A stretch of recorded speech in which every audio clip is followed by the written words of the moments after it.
People are going to start calling me Dr. Herring now, instead of just Mike. I don't know if I'm going to get used to that. What's up, everybody? My name is Mike. I'm an internal medicine physician and attending now, actually, so that's weird. And a few days ago, I posted on my Instagram asking brand new interns, they just started like a week and a half ago, what questions they may have about their new job and their new lives. Maybe they don't want to ask their resident, their attending, their nurses, and they would rather ask some stranger on the internet, like me. But seriously, all I've ever wanted to do is help. I got a couple great ones. I want to get this out to you as fast as I could, so I'm recording in an office that is completely not furnished. You can see there's a box over there, there's crap over here, there's crap over there, there's a lot of crap by my feet. This color needs to go. Yeah, not done. The audio is probably gonna be crap because everything's bouncing off every wall, no matter how many towels I have behind my microphone, whatever. Important stuff that I want to get to you as soon as I could.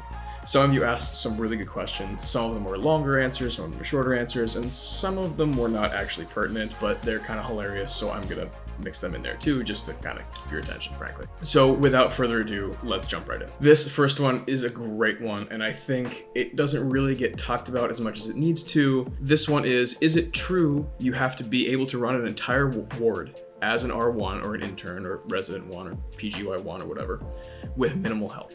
I will say the answer to that is define minimal help and define which ward. First of all, you're not expected to run an ICU by yourself. You're not expected to run anything by yourself. It's implied that you're going to ask, well, what used to be me, but your senior residents questions. Now that I'm the attending, if stuff really hits the fan, then you call me. But you should ask anybody for help at any time, and you should feel like you're welcome to do so. Now, I very well remember what it was like being a brand new intern and knowing how much I knew, which was right up next to zero. You spend all that time in college, medical school, learning stuff about this job and this spot in your life now, and guess what? It's almost completely useless. I distinctly remember having no idea what to do. Now, we know you don't know the doses, when to give all of the different medications to what patient. We understand that. So no, you shouldn't be able to run an entire ward by yourself, and nor do we expect you to, and nor should anybody expect you to. At this stage early in your career, what you're going to want to do is know what you know what you don't know, and then ask for help finding the things that you don't know. That's how you learn. So ask your seniors, ask the nurses, ask the fellows, ask whoever you need to get the right answer or to make you feel like you have the right answer. If you go in blindly, you could hurt somebody, and the nurse is going to stop you before you actually get there. Pharmacy is going to stop you before you actually get there. Go ask somebody. It'll be a lot easier for everybody, especially if you don't know it. But no, definitely not. I don't expect you to run even the floors, let alone the ICUs. You're not ready to run the ICUs yet. No, not even a little. But the floors, you should maybe pick up a little bit over the course of the next couple of months, and maybe you're going to be able to do cross cover without any help, probably around Christmas, give or take. Everybody's a little bit different. No, you're not meant to run a ward with minimal help by yourself. No, absolutely not. This one is less serious. This person asked me for my phone number. No. This one was my personal favorite. It may not be the most important, but it's certainly my personal favorite, and important nonetheless. This one says, should I be kissing the attending's ass? As a new attending, no.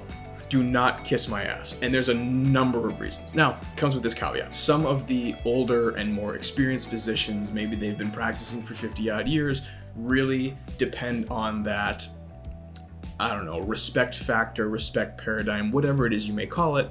They really kind of like that. That being said, if yes sir, no sir, yes ma'am, no ma'am is not part of your vernacular, don't start. As far as I'm concerned, there's a number of reasons why you shouldn't kiss my ass. One, I'm gonna find it annoying. Nobody likes a kiss ass. Not only do the attendings not like a kiss ass, but everybody else around you doesn't like a kiss ass. So no, do not kiss the attending's ass. You're gonna piss off your co-interns because they're gonna see you as a kiss ass. You're going to piss off the senior residents because they're gonna see you as a kiss ass. You're gonna piss off the nursing staff, and if there's one crew you don't wanna piss off, it'd be them. They're gonna see you as a kiss ass, they're not gonna like it. Especially if you're kissing the ass of an attending that nobody actually likes. Because there are a few of those, and don't do that. As far as I'm concerned as a new attending, all I want you to do is, work hard, do your job, learn some stuff, be there for your patients, be there for your patients' families. Just become a good resident, become a good doctor. I don't need you to kiss my ass all the time. And frankly, I haven't decided yet if I want my residents to call me Dr. Herring or Mike. I don't know. So no, do not kiss the attending's ass. My friend Lauren asks me if I ever hulk out of my figs. Only when I'm very, very angry. This is another good one that you're probably not used to if you're just starting residency. Tips to keep life balance if you have to do 24-hour shifts. This is going to depend on, well, who you are and what you like to do and what you actually mean by life balance. For me, life balance was just to make sure I, didn't die. And I know it sounds a little bit dramatic, but that's kind of the truth. Like, all I wanted to do was feel good and feel healthy, think that I was doing the right thing for my body. And it's tough when you do 24-hour shifts. It's tough when you do overnights. So here's what I would do if you do a 24-hour shift. If you start in the morning, let's say you start at 7 o'clock in the morning and you go to the next 7 o'clock in the morning. When you get home that next 7 o'clock in the morning, go right to bed for just a few hours. Then get up, maybe at like, I don't know, somewhere between 10 and noon. Get up, get moving, have a healthy lunch, have a healthy dinner, and try to stretch yourself out as late as you can until you go to bed, probably pretty early that next night. I don't want you to sleep too much and flip your circadian rhythm, but I also don't want you to, die. You can't control your sleep at that point. If you can sleep overnight in the hospital, do it. If you can't, bummer, but try to get yourself right back on track the very next day. You can control what you eat. I know it's difficult because your stress levels are through the roof and all you want to do is eat junk food. Been there. If you can control what you eat and then you can get up and move around that next morning or early afternoon, go for a walk, go for a jog, maybe do a couple push-ups or just stand for a little while. It doesn't have to be extraordinary, but just do something. That's going to be the best thing for you. If you're an evening to evening shift, like 8 p.m. to 8 p.m. for example, when you get home, right to bed. Maybe sleep in a little bit later, but not too late. I don't want you to sleep until 2 or 3 in the afternoon, but maybe you get up at 5 normally, get up at, 7. And again, the next day is gonna be kind of tough. It's not gonna be a lot of fun, but it'll get you right back on track. Again, maintaining good eating habits, getting up and moving around, do something to stimulate your mind and your body so you can get back to bed that next night and be a fully functioning human being the next day. Claudia says, thank God I'm not an intern anymore. Yep, same.